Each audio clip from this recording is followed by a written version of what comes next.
ओम नमो भगवते वासुदेवाय। बृहस्पतिवार का व्रत बड़ा ही फलदायी माना जाता है। बृहस्पतिवार के दिन श्री हरि विष्णु की पूजा का विधान है। बृहस्पति देव और केले के पेड़ की भी पूजा की जाती है। बृहस्पति देव को बुद्धि का कारक माना जाता है और केले के पेड़ को हिंदू धर्म अनुसार बेहद पवित्र माना जाता है।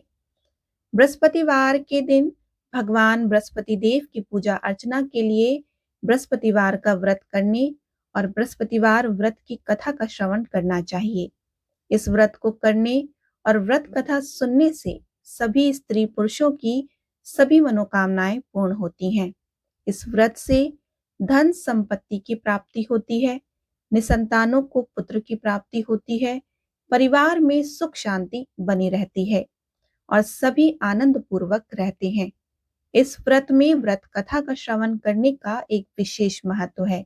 आइए आज हम आपको सुनाते हैं बृहस्पतिवार की व्रत कथा। भारत वर्ष में एक प्रतापी और दानी राजा राज्य करता था। वह नित्य गरीबों और ब्राह्मणों की सहायता करता। यह बात उसकी रानी को अच्छी नहीं लगती थी। वह ना तो गरीबों को दान देती, ना ही भगवान का पूजन करती थी और राजा को भी दान देने से मना किया करती थी। एक दिन राजा शिकार खेलने वन को चले गए तो रानी महल में अकेली थी। उसी समय बृहस्पति देव साधु वेश में राजा के महल में भिक्षा के लिए आए और भिक्षा मांगी। रानी ने भिक्षा देने से इनकार किया और कहा कि हे साधु महाराज, मैं तो दान पुण्य से तंग आ गई हूँ। मेरा पति सारा धन लुटाते रहते हैं।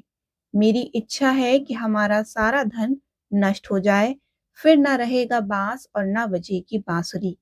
साधु ने कहा कि हे देवी, तुम तो बड़ी ही विचित्र हो। धन संतान तो सभी चाहते हैं, पुत्र और लक्ष्मी तो पापी के घर में भी होने चाहिए।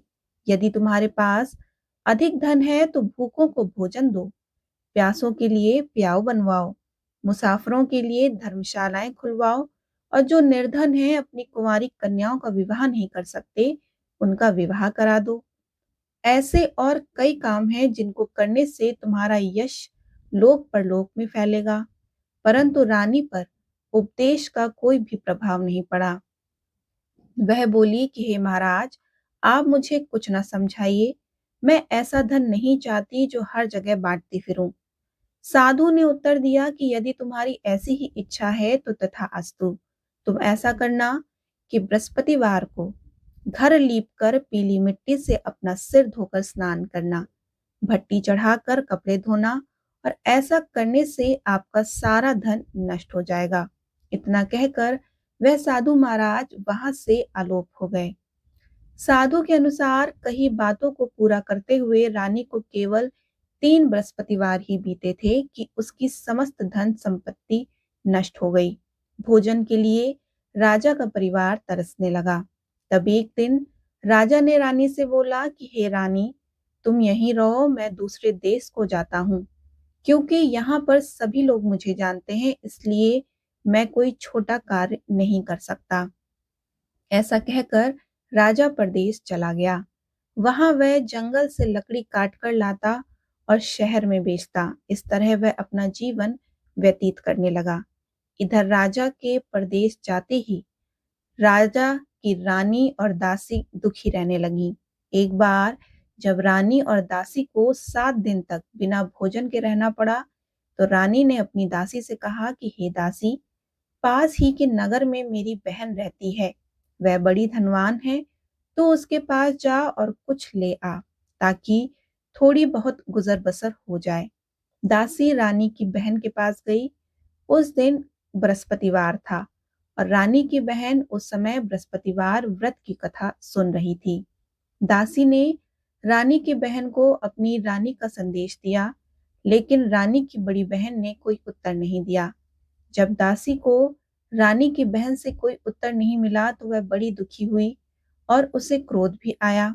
दासी ने वापस आकर रानी को सारी बात बता दी। यह सुनकर रानी ने अपने भाग्य को कोसा।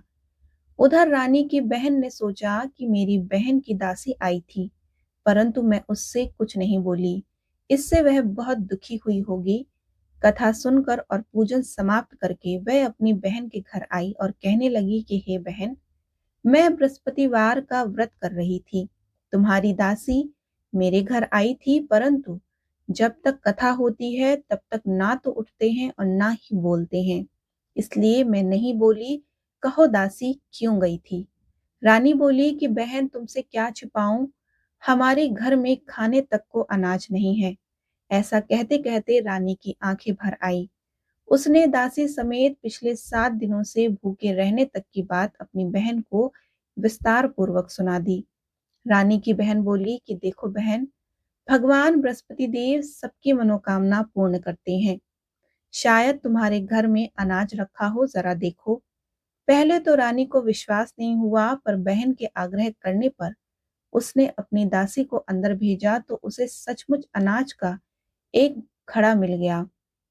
यह देखकर दासी बहुत हैरान हुई। दासी रानी से कहने लगी कि हे रानी, जब हमको भोजन नहीं मिलता तो हम व्रत ही तो करते हैं। इसलिए क्यों ना इनसे व्रत की कथा और विधि पूछ लें, ताकि हम भी व्रत कर सकें।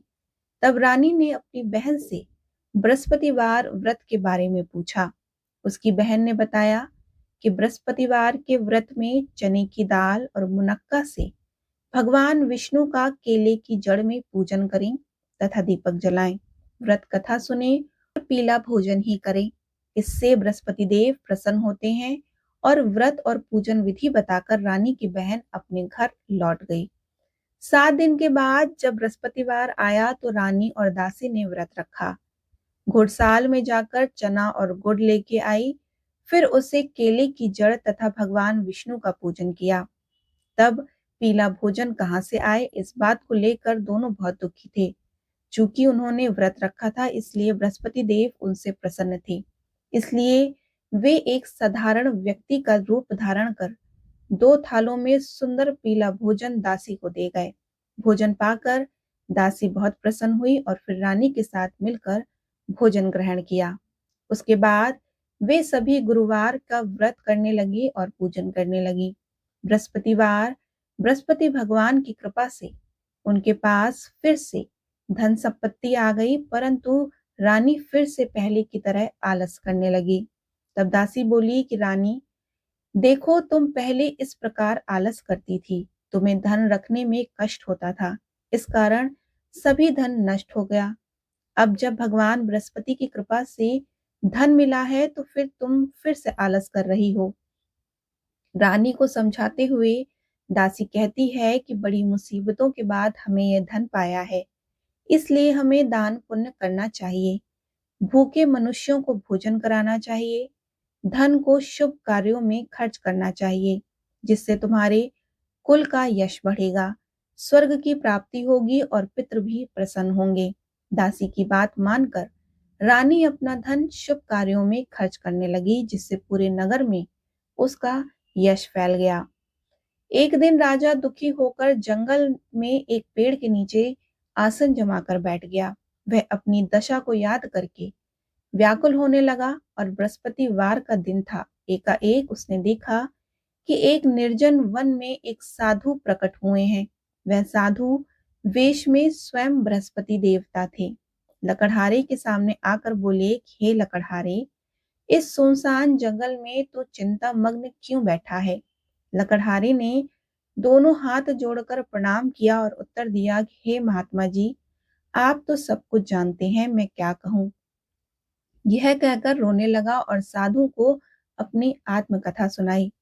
महात्मा जी ने कहा कि तुम्हारी स्त्री ने बृहस्पति के दिन बृहस्पति भगवान का निरादर किया है, जिसके कारण रुष्ट होकर उन्होंने तुम्हें ये दशा दी है। अब तुम चिंता को दूर करके मेरे कहने पर चलो, तुम्हारे सब कष्ट दूर हो जाएंगे और भगवान पहले से भी अधिक संपत्ति देंगे। तुम बृहस्पति के दिन कथा किया करो। 2 पैसे के चने मुनक्का लाकर उसका प्रसाद बनाओ और शुद्ध जल से लोटे में शक्कर मिलाकर अमृत तैयार करो। कथा के पश्चात अपने सारे परिवार और सुनने वाले प्रेमियों में अमृत और प्रसाद बांटकर आप भी ग्रहण करो। ऐसा करने से भगवान तुम्हारी सभी मनोकामनाएं पूर्ण करेंगे। साधु के ऐसे वचन सुनकर लकड़हारा बोला कि हे प्रभु, मुझे लकड़ी बेचकर इतना पैसा नहीं मिलता जिससे भोजन के उपरांत कुछ बचा सकूं। मैंने रात्रि में अपनी स्त्री को व्याकुल देखा है। मेरे पास कुछ भी नहीं है जिससे मैं उसकी खबर मांगा सकूं। साधु ने कहा कि हे लकड़हारे, तुम किसी बात की चिंता मत करो। बृहस्पति के दिन तुम रोजाना की तरह लकड़ियां लेकर शहर को जाओ।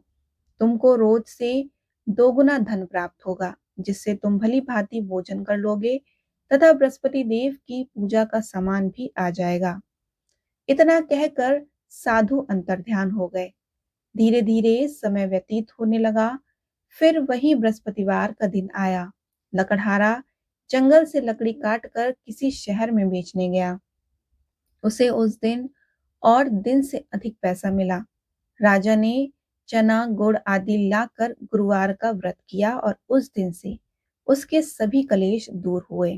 परंतु जब दोबारा बृहस्पतिवार का दिन आया तो बृहस्पतिवार का व्रत करना भूल गया। इस कारण बृहस्पति भगवान नाराज हो गए। उस दिन उस नगर के राजा ने विशाल यज्ञ का आयोजन किया तथा शहर में यह घोषणा करा दी कि कोई भी मनुष्य अपने घर में भोजन न बनावे, न आग जलावे, समस्त जनता मेरे यहाँ भोजन करने आवे। इस आज्ञा को जो न मानेगा उसे फांसी की सजा दे दी जाएगी। इस तरह की घोषणा संपूर्ण नगर में करवा दी गई। राजा की आज्ञा अनुसार शहर के सभी लोग भोजन करने गए, लेकिन लकड़हारा कुछ देर से पहुंचा, इसलिए राजा उसको अपने साथ घर लिवा ले गए और ले जाकर भोजन करा रहे थे तो रानी की दृष्टि उस खूंटी पर पड़ी जिस पर उसका हार लटका हुआ था। वह वहां पर दिखाई नहीं दिया। रानी ने निश्चय किया कि मेरा हार इस मनुष्य ने चुरा लिया। इसी समय सिपाहियों को बुलाकर उसको कारागार में डलवा दिया। जब लकड़हारा कारागार में पड़ गया तो वह बहुत दुखी होकर विचार करने लगा कि ना जाने कौन सा पूर्व जन्म का ये कर्म से मुझे यह दुख प्राप्त हुआ। उसी साधु को याद करने लगा जो कि जंगल में मिला था। उसी समय तत्काल बृहस्पति देव साधु के रूप में प्रकट हुए और उसकी दशा को देखकर कहने लगे कि अरे मूर्ख, तूने बृहस्पति देव की कथा नहीं करी, इस कारण तुझे दुख प्राप्त हुआ है। अब चिंता मत कर, बृहस्पतिवार के दिन कारागार के दरवाजे पर 4 पैसे पड़े मिलेंगे, उनसे तू बृहस्पति देव की पूजा करना, तभी तेरे सारे कष्ट दूर हो जाएंगे। बृहस्पति के दिन उसे 4 पैसे मिले। लकड़हारे ने कथा कही।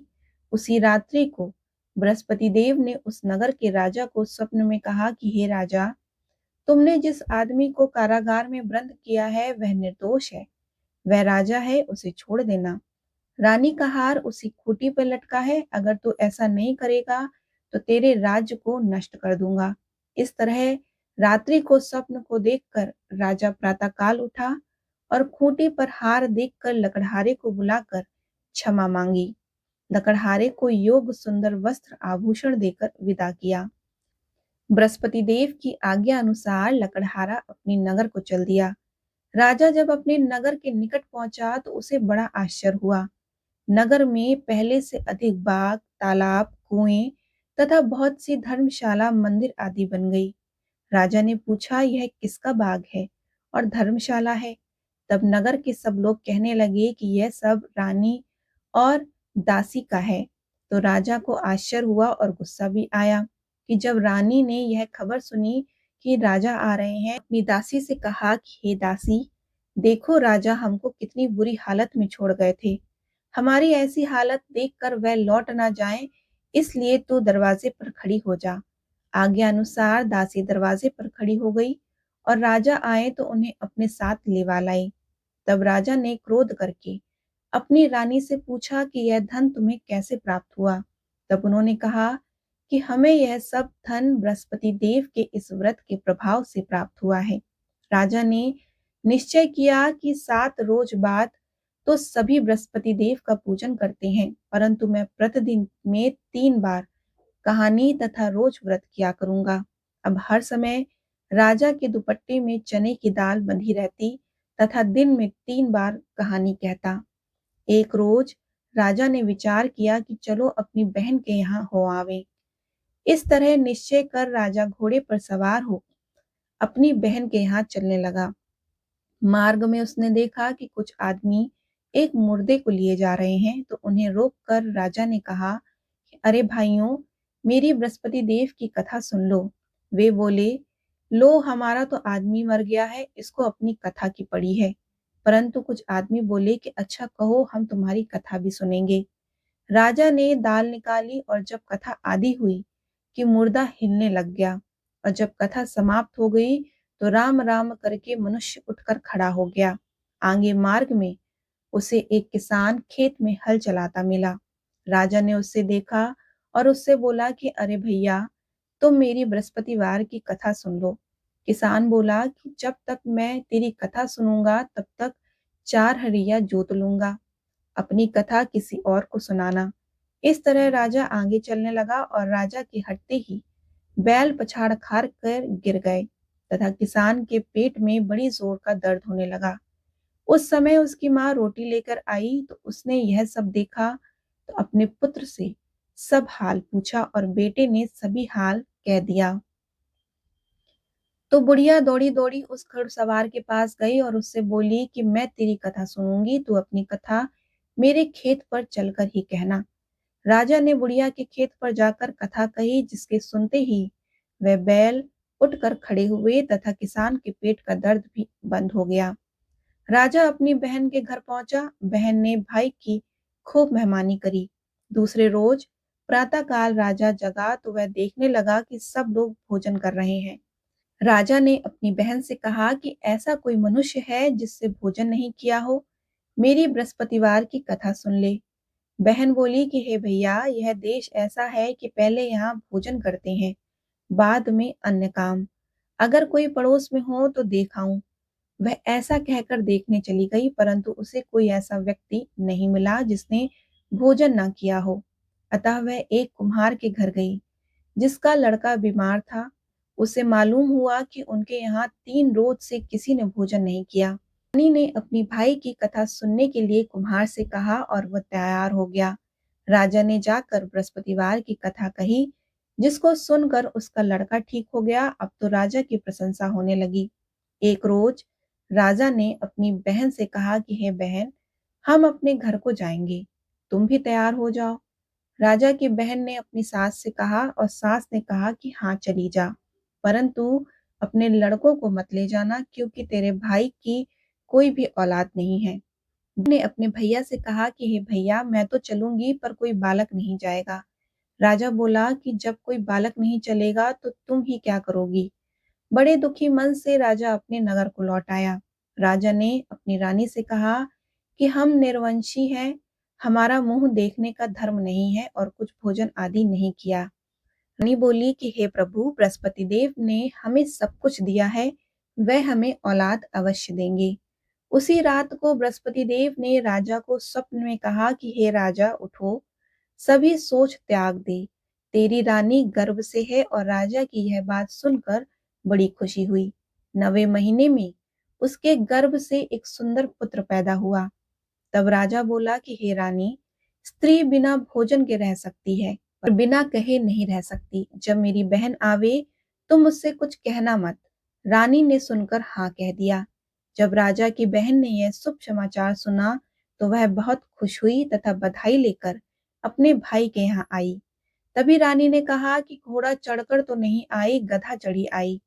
राजा की बहन बोली, भाभी, मैं इस प्रकार न कहती तो तुम्हें औलाद कैसे होती। बृहस्पति देव ऐसे ही हैं, जैसे जिसके मन की कामनाएं सभी को पूर्ण करते हैं। जो सद्भावना पूर्वक बृहस्पतिवार का व्रत करता है एवं उनकी कथा पढ़ता अथवा सुनता है या दूसरों को सुनाता है, बृहस्पति देव उसकी सभी मनोकामनाएं पूर्ण करते हैं। भगवान बृहस्पति देव उसकी सदैव रक्षा करते हैं। संसार में जो मनुष्य सद्भावना से भगवान का पूजन व्रत सच्चे हृदय से करते हैं तो उनकी सभी मनोकामनाएं पूर्ण होती हैं। जैसी सच्ची भावना से रानी और राजा ने उनकी कथा का गुणगान किया तो उनकी सभी इच्छाएं बृहस्पति देव जी ने पूर्ण की। इसलिए पूर्ण कथा सुनने के बाद प्रसाद लेकर जाना चाहिए। हृदय से उनका मनन करते हुए जयकारा बोलना चाहिए। बोलिए बृहस्पति भगवान की जय। बोलिए श्री हरि विष्णु भगवान की जय। आइए अब आपको सुनाते हैं बृहस्पतिवार व्रत की दूसरी कथा। एक बार देवराज इंद्र स्वर्ग में अपने सिंहासन पर विराजमान थे। सारे देवता, ऋषि, गंधर्व, किन्नर आदि भी उस सभा में उपस्थित थे। तभी देवगुरु बृहस्पति जी वहां पर आ गए तो उनके सम्मान में सभी खड़े हो गए। किंतु उस दिन देवराज इंद्र अहंकार वश ना तो खड़े हुए और जैसे वो पहले उनका आदर करते थे वैसा उनका आदर भी नहीं किया। देवगुरु बृहस्पति जी इससे अपना अनादर समझकर वहां से चले गए। तब देवराज इंद्र को अपने किए पर बहुत दुख हुआ। उन्हें लगा कि उन्होंने देवगुरु का अनादर कर दिया और देवगुरु उनसे रुष्ट हो गए हैं। उन्हें अपनी भूल का एहसास हो गया था। देवराज ने सोचा कि देवगुरु के ही आशीर्वाद से उन्हें स्वर्ग का वैभव मिला है, तो वो अपने क्रोध से सब नष्ट कर सकते हैं। इसलिए उनके क्षमा मांगने का विचार कर देवराज इंद्र उनके पास गए।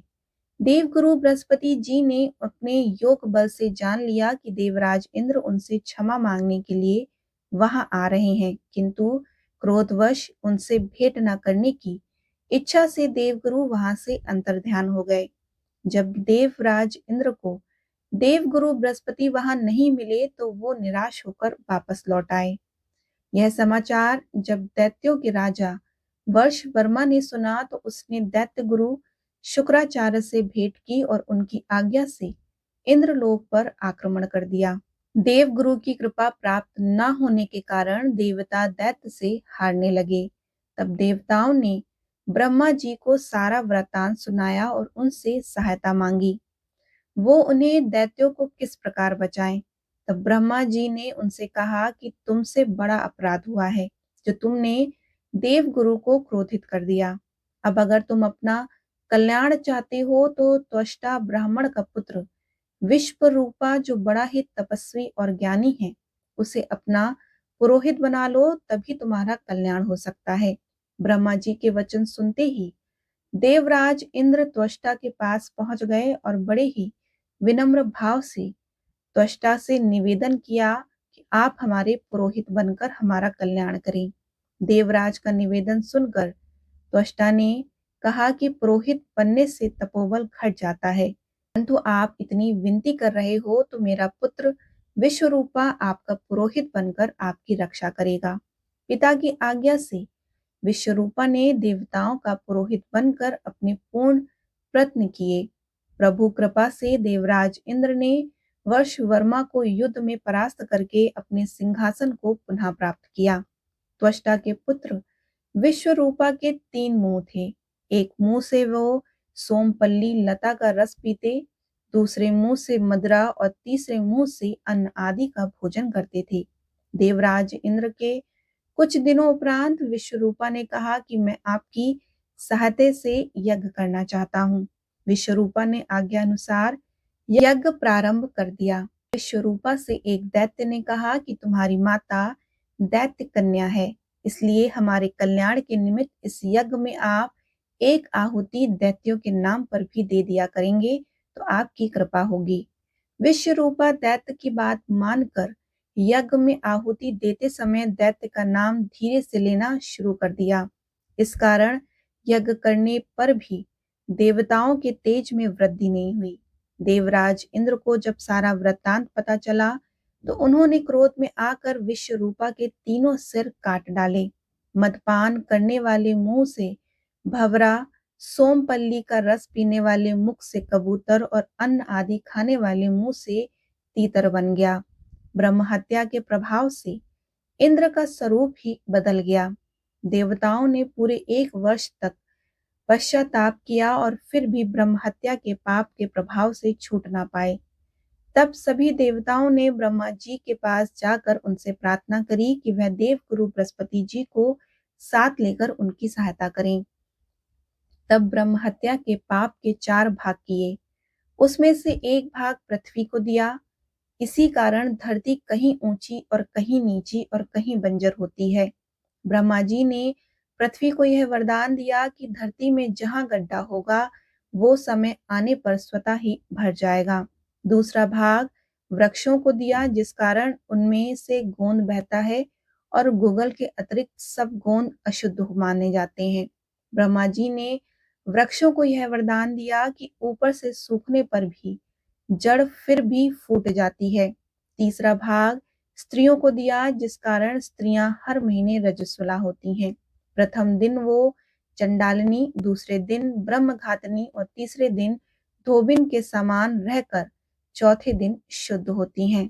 ब्रह्मा जी ने स्त्रियों को संतान प्राप्ति का वरदान दिया।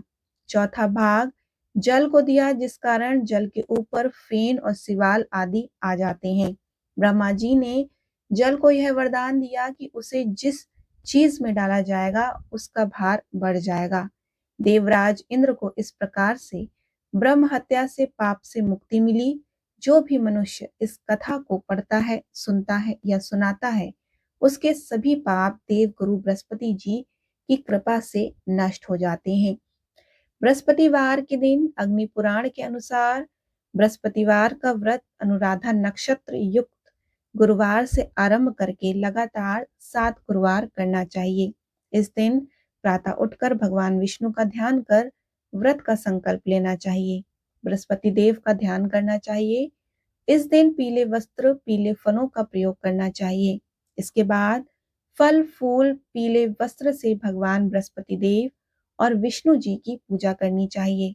पूजा के बाद कथा सुननी या पढ़नी चाहिए। प्रसाद के रूप में केले चढ़ाना शुभ माना जाता है, लेकिन इन केलों का दान में ही दे देना चाहिए। शाम के समय बृहस्पतिवार की कथा सुननी चाहिए और मान्यता अनुसार इस दिन एक बार बिना नमक का पीला भोजन करना चाहिए। भोजन में चने की दाल का भी प्रयोग किया जा सकता है। बोलिए बृहस्पति देव की जय। भगवान श्री हरि विष्णु भगवान की जय।